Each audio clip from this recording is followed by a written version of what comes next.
Hello दोस्तों, स्वागत है आप सभी का। आज के इस वीडियो में हम इस बात पे चर्चा करेंगे कि किस तरह से जो बच्चे हैं, यानी कि खासकर अगर हम पंचांग के आधार पे बात करें, तो बच्चों का फादर के साथ किस तरह से कनेक्शन रहता है। मैंने बहुत पहले भी एक बार वीडियो बनाई हुई थी, जिसमें कि मैंने दिखाया था कि जो फादर होते हैं, उनका अंतर्दशा का स्वामी का संबंध कहीं न कहीं कनेक्ट रहेगा आपके बच्चों के पैदा होने वाले दिन से। उस वीडियो को लेकर कुछ दिन पहले एक और चर्चा हुई थी। वहाँ पे किन्हीं बहुत ही जानकार व्यक्ति ने एक बात बोली थी कि शायद मैं उस टाइम कुछ नए-नए वीडियो जब बनाता था तो हड़बड़ी में कुछ बोल गया था।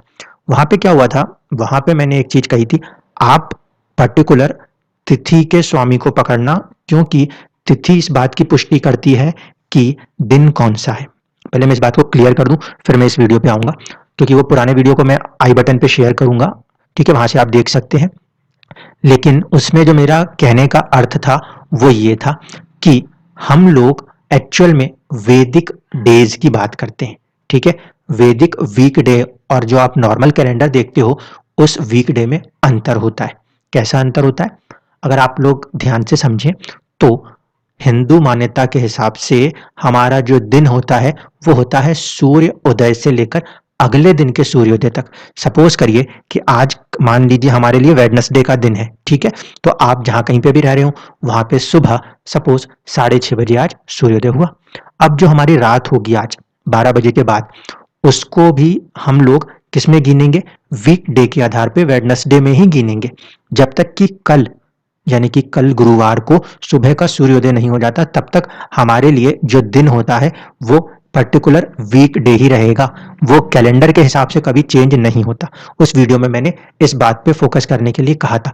जब भी किसी बच्चे का जन्म रात को 12 बजे के बाद से लेकर सुबह सूर्योदय के बीच में होता है, तो हिंदू मान्यता के हिसाब से वो चीज़ हमारे पिछले वाले दिन में ही कंसिडर होती है, क्योंकि हम 12 बजे के बाद अपना दिन चेंज नहीं करते।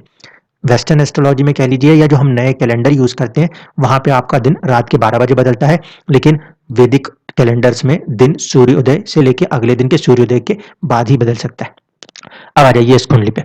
इस कुंडली में पहले तो ये हुआ कि उन्होंने ये पूछा कि मेरा और मेरे पति का जो है वीकडे एक जैसा आता है, वो पता नहीं क्यों आता है, उसको भी कभी आगे खोज के बताऊँगा। लेकिन दूसरा सवाल ये था कि दोनों बच्चे जो हैं वो गुरुवार के दिन पैदा हुए हैं, आखिर ऐसा क्या कनेक्शन है? ठीक है, तो देखिए सबसे पहले टाइम ऑफ बर्थ को भी यहाँ पे हमने थोड़ा-सा मॉडिफाई किया है हस्बैंड के चार्ट में, क्योंकि बच्चों की जो कुंडली है उसमें जो उनका बर्थ का फॉर्मेशन है वो सेट है। उस फॉर्मेशन के हिसाब से ही फादर की कुंडलियों को भी हम सेट करते हैं। ये टेक्निक्स जो थी, ये कई बार फिक्स करने में हेल्प करती हैं। अगर फादर का चार्ट बिल्कुल ठीक जा रहा हो तो बच्चे के दिन का, लेकिन क्या होता है कि जब बच्चा जन्म लेता है तो उस दिन का सबको पता रहता है, पता नहीं रहता तो हम अपने पेरेंट्स की डेट्स डिटेल नहीं जानते, इसलिए वो हेल्प करती है टेक्निक। अगर किसी बच्चे के फादर के चार्ट को थोड़ा करेक्ट करना हो तो वो हेल्प आता है। यहाँ पे भी हमने यही किया, जो आपने टाइम दिया था हमने उसको थोड़ा सा पीछे लिया है और दोनों को मैच किया है। अब पहले ये देखते हैं कि संतान के साथ किस तरह से वो पर्टिकुलर दिन, जिस दिन उनका जन्म हुआ, वो जुड़ता है। तो सबसे पहली चीज़, हम बड़े बेटे के चार्ट पे चलते हैं और वहाँ पे देखने की कोशिश करते हैं हमें कौन-सा दिन पकड़ना है और क्या तिथि लेनी है। देखिए, यहाँ पे जो जन्म हुआ है, ये दोपहर को हुआ है। दोपहर को हुआ है तो इसका मतलब है कि सूर्योदय से लेके अगले सूर्योदय तक एक ही तिथि चलने वाली थी। कोई रात का वाला रिलेशन यहाँ पे नहीं है कि हमें पंचांग में ज़्यादा डेप्थ पकड़नी पड़े। हम यहाँ पे सीधे अपने आप को फिक्स करेंगे किसके ऊपर? हमारा एक पॉइंट रहेगा फिक्स, वो रहने वाला है आपके गुरुवार के ऊपर। वीकडे हमारे लिए गुरुवार है, पहली चीज़। दूसरी चीज़ जो हम ध्यान रखने वाले हैं, वो है कि ये 29 मई की तारीख। ये तारीख एक्चुअल में क्या करेगी? हमें हेल्प करेगी कि फादर की उस समय क्या दशाएँ चल रही थी, इसको फाइनल करने के लिए। तो आइए यहाँ पे दशा पे चलते हैं। जब हम दशा पे चलेंगे, तो मैंने वहाँ पे पहले भी आपसे कहा था, जो आपके फादर की, या आपने जब पूछा है तो आपके हस्बैंड का जो अंतर्दशा स्वामी होगा, वही बच्चों के लिए उस पर्टिकुलर दिन का स्वामी होगा। अब यहाँ पे हम गए तो हमने देखा कि राहु आ गए। अब राहु का तो कोई दिन अलॉट ही नहीं है। जब कभी भी राहु का दिन अलॉट ना मिले तो दो काम करिएगा। सबसे पहले ये चेक करिएगा राहु की राशि, दूसरा नक्षत्र। राहु और केतु के केस में नक्षत्र इंपॉर्टेंट है, क्यों? क्योंकि राशि जो है वो 30 डिग्री का फैलाव है, नक्षत्र 13 डिग्री 20 मिनट का। नक्षत्र बहुत इंपॉर्टेंट रोल अदा करता है चीज़ों को फिक्स करने में। इसलिए यहाँ पे अगर हम देखें तो राहु के ऊपर दो प्रभाव बनते हैं, या तो जन्म होगा बुधवार का, लेकिन अगर थोड़ा सा नक्षत्र पे फोकस करें तो हमें नजर आएगा कि राहु देव जो बैठे हैं इस कुंडली में वो पुनर्वसु नक्षत्र में बैठे हैं। इसकी वजह से एक संबंध थोड़ा सा ज्यादा स्ट्रॉन्ग किसके साथ माना जाएगा, गुरु के साथ माना जाएगा। अब इस चीज को आप देखें कि सप्तमांश की कुंडली में भी ये जो स्पेसिफिक चार्ट्स वाला हॉरोस्कोप है या कुंडली होती है वो यही होती है। तो यहाँ पे आप देख लीजिए राहु जो है वो गुरु की राशि में भी बैठे हैं, एक संबंध वहां पर भी है। तो जो वीक डे था वो राहु के आधार पे और राहु के नक्षत्र के आधार पे कहाँ शिफ्ट हो रहा था, गुरुवार को शिफ्ट हो रहा था। ठीक है, अब जहां तक बात है कि सूर्य और राहु का फॉर्मेशन साथ साथ है, ऐसी स्थिति में यदि राहु से कोई संतान प्राप्त होगी तो वो सूर्य राहु फॉर्मेशन में काउंट होगी। ऐसी स्थिति में अगर हम बात करें, कई बार हम बोलते हैं ना कि पितृदोष फॉर्मेशन है, तो वो कैसे हमें समझ में आएगा। देखिए, सूर्य के साथ राहु बैठे हैं, संतान को राहु के उसमें उत्पन्न होना है, तो फिर कहीं ना कहीं कोई कॉम्बिनेशंस तो समझ में आने चाहिए कि इसमें कुछ चैलेंजेस आने वाले। फोर्थ हाउस है, घर के अंदर के माहौल है, सूर्य और राहु का फॉर्मेशन है, थोड़ा सा तनाव की स्थिति क्रिएट होने की संभावना बन सकती है। अब जो संतान है उनका लग्न, उसको अगर आप ध्यान से देखोगे तो संतान जिस लग्न से उत्पन्न हुई वो था 5 नंबर सिंह राशि। ठीक है, जो कि फादर की कुंडली से अगर हम उठा के देखने की कोशिश करें तो हम समझते हैं कि वो छठे भाव से हो रही है। इसीलिए यहाँ पे पिता और पुत्र के बीच में वैचारिक मतभेद हो सकते हैं, लेकिन एक बात ध्यान रखिएगा, सूर्य और गुरु दोनों कोई एनेमिकल प्लैनेट्स नहीं है, दोनों कोई एक दूसरे के शत्रु नहीं है।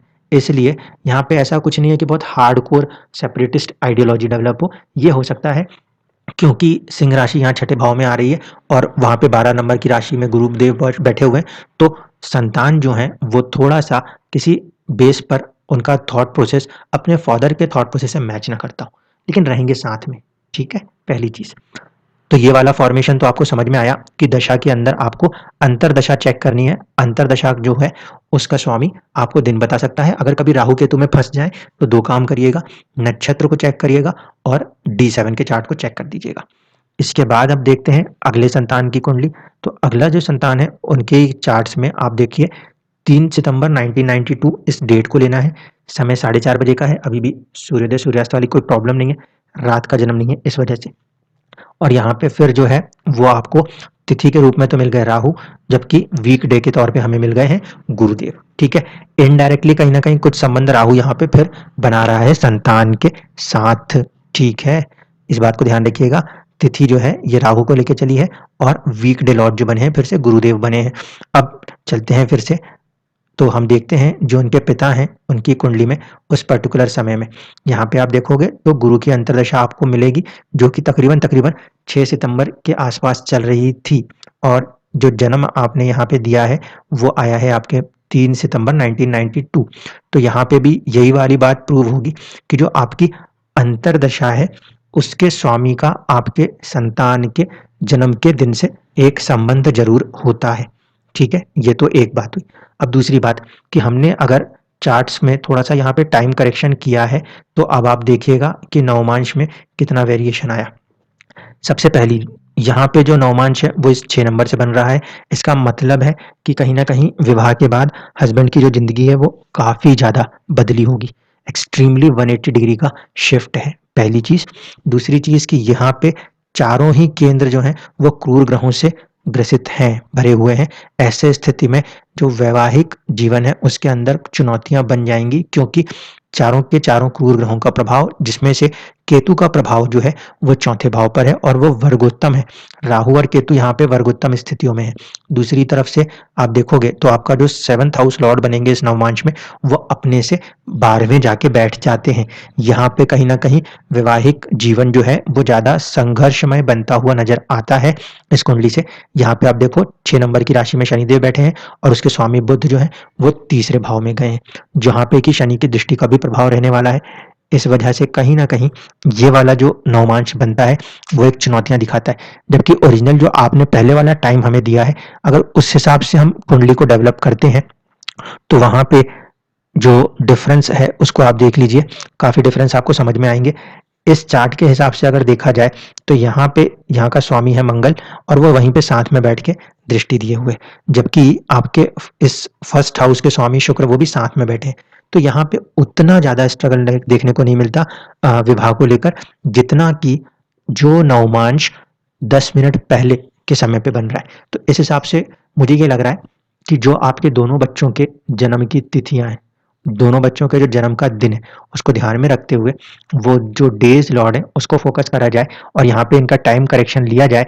तो ये जो बर्थ चार्ट है इसको आपको 10 मिनट पीछे से लेना है और इस हिसाब से आप चेक कर सकते हैं मैरिज लाइफ को मिलाकर, नवमांश को मिलाकर, या दूसरी कुछ डिटेल्स जो आप मिलाना चाहें उसको भी मिला के आप इवेंट्स को थोड़ा सा करेक्ट कर सकते हैं कि चीज़ें वहाँ पे बनती हुई नज़र आती हैं कि नहीं आती। सबसे इम्पोर्टेंट इवेंट हम लेते हैं शादी की और चाइल्ड बर्थ की। तो देखिए चाइल्ड बर्थ में यहाँ पे गुरु का बैठना कहीं न कहीं पंचम भाव में, जो कि संतान देने में सक्षम है। इसी तरीके से राहु का गुरु की राशि में बैठना संतान देने में सक्षम है। इन दोनों ने अपनी-अपनी अंतर्दशाओं में संतान प्राप्ति कराई है। जबकि केतु देखें तो भाग्य में बैठ के चल रहे थे महादशा में, जो कि बिल्कुल रिजल्ट्स दे सकते थे। इस वजह से कहीं न कहीं ये संबंध एक पूरी कनेक्टिविटी को स्थापित करते हैं। इस तरीके से आप लोग भी अपने-अपने कुंडलियों में फादर और चाइल्ड्स के बीच में रिलेशंस एंड कनेक्शंस को निकाल सकते हैं। पंचांग उसमें आपको काफ़ी हद तक हेल्प कर सकता है। यहाँ पे हमने सिर्फ एक टूल यूज़ किया है, that is a weekday lord. जिस दिन आपका जन्म हुआ उस दिन के स्वामी, उस वार के स्वामी का संबंध किस-किस के बीच में होना चाहिए, फादर और बच्चों के चार्ट्स के बीच में दिखाई देना चाहिए। धन्यवाद।